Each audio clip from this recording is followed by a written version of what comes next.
Bismillahirrahmanirrahim. Bismillahirrahmanirrahim. Tawakkaltu 'ala Allah, la haula wala quwata illa billahil aliyyil azim. Qala musannif rahimahullahu ta'ala wa nafa'ana bi ulumihim amin ya Allah ya rabbal alamin. Allahumma shalli ala sayyidina Muhammad wa ala ali sayyidina Muhammad ila hadratin Nabi Mustafa Muhammad sallallahu alaihi wasallam wa ala alihi washabihi wa azwaji wa dzurriyyatihi wal anbiya'i wa mursalina wa auliya'i wa suhada'i wa sholihina wa jam'il malaikatil muqarrabina wa ususan ila ruhi Abdul Qadir Al-Jilani wa ususan la ruhi babaibat badru zaman bin Aki Jamil wa ususan la ruhi Kyai Haji Danawi bin Kyai Haji Syafi'i wa ususan la ruhi Kyai Haji Adang Badruddin bin Kyai Haji Aceh Tapsunji wa ususan la ruhi musanniful kitab Fathul Qarib al-Mujib al-Alim al-Alama Ahmad bin Husain Asy-Syahri bi Abi Suja wa usulim wa furu'ihim wa silsilatihim wa mu'minina wa mu'minat wa muslimina wa muslimat al-ahya'i minhum wal amwat lahumul Fatihah. A'udzu billahi minasyaitonir rajim. Bismillahirrahmanirrahim. Alhamdulillahi rabbil alamin arrahmanir rahim maliki yaumiddin iyyaka na'budu wa iyyaka nasta'in ihdinas siratal mustaqim siratal ladzina an'amta 'alaihim ghairil maghdubi 'alaihim waladdallin rabbighfir lana amin. Urang lajengkeun deui kana pangaosan kitab salajeng nanyata kitab takrib halaman 4 anu aya kitabna mangga urang samikeun logatanana mun abdi salah dina ngalogatan atawa dina macana mangga di komentar wae kitu. Urang ngaos sasarengan. Ieu nya ayeuna paslan atau pasun atau paslin.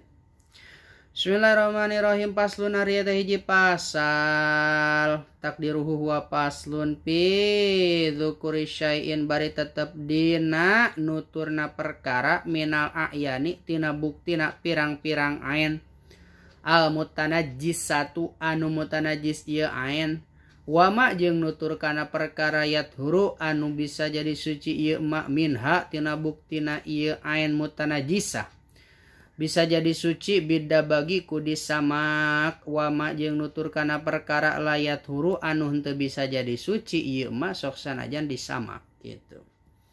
Jadi pasal nu ayeuna nek nyaritakeun pirang-pirang ain anu bisa jadi suci ieu ain kudi samak atawa nuturkeun ain anu henteu bisa jadi suci sok sanajan disamak. Wa juludul mayyitati jeung ari kulit bangke.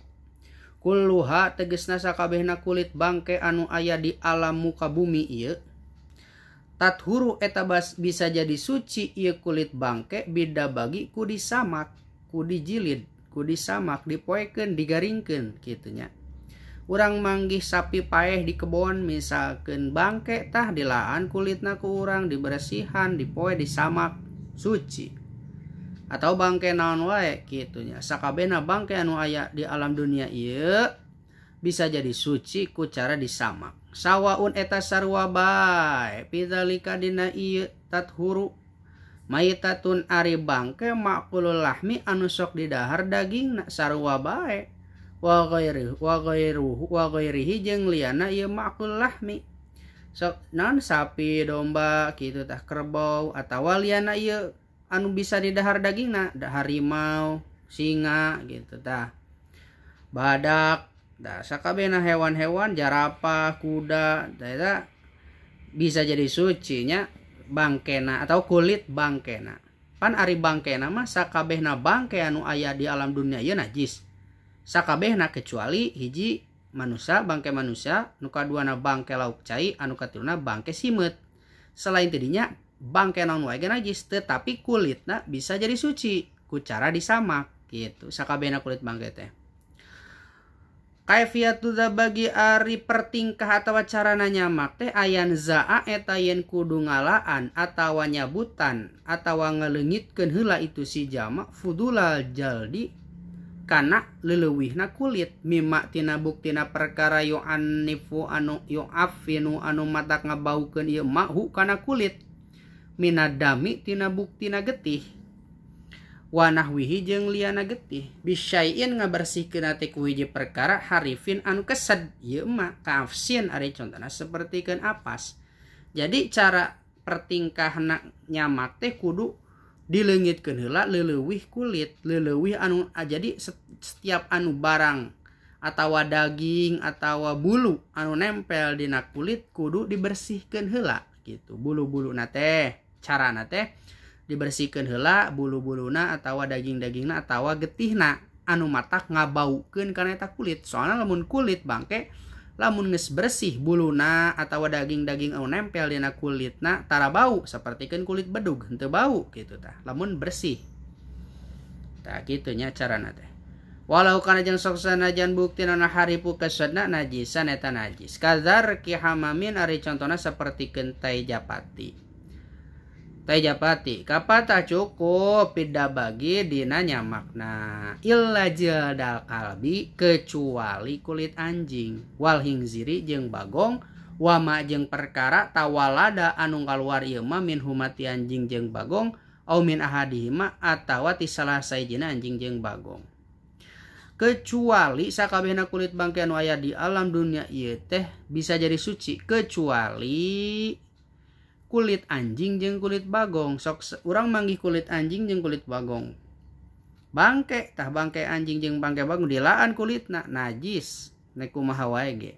Kulit anjing jeung kulit bagong mah teu bisa jadi suci. Jadi diiwalkeun sakabehna kulit bangke bisa jadi suci kecuali kulit anjing jeung kulit bagong gitu. Ma hayawanin sartana hayawan pohirin anu suci hayawan falayaturu mangkan teu suci ieu hayawan bidzabaki ku disamak. Wa azmul mayitati jeung ari tulang bangke wa sya'ruha jeung bulu bangke najisun eta najis. Tulang bangke bulu bangke najis sarua jeung bangkena najis eta mah bulu jeung tulangna mah gitu. Wa kadza jeung eta sapertinya kitu deui al mayitatu ari bangke aidon kalawanya kitu di najasatun eta najis sarua jeung bangkena najis bangke oge. Jadi bangkena najis, tulangna najis, buluna najis, kulitna bisa jadi suci najis asalna mah tapi bisa jadi suci ku cara disamak teh. Wa urida jeung dimaksud bihaku ieu admu mayitati wa sya'ruha naon izalatul hayanati kusabab naon zailatul hayati hilangna kahirupan. Jadi bangke nate jadi najis nate kusabab hilangna ruh. Hilangna ruh bi ghairi zakatin ku lian pepencitan syar'iyatin anu bangsa sara. Tuh, kusabab jadi bangke nate kusabab henteu dipencit anu bangsa sara. Misalkan lamun mah sapi dipencit anu bangsa sara mah dipencit nate secara agama Islam tulangna suci buluna suci bangkena ge suci sabab eta mah sapina maotna hilangna ruh nate ku pepencitan anu bangsa sara gitu.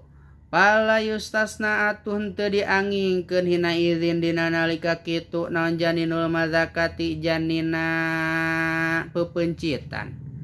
Idza kharaja di mana-mana keluar ieu janin min babni ummihi ti beuteung indungna ieu si janin mayitan barianan maot.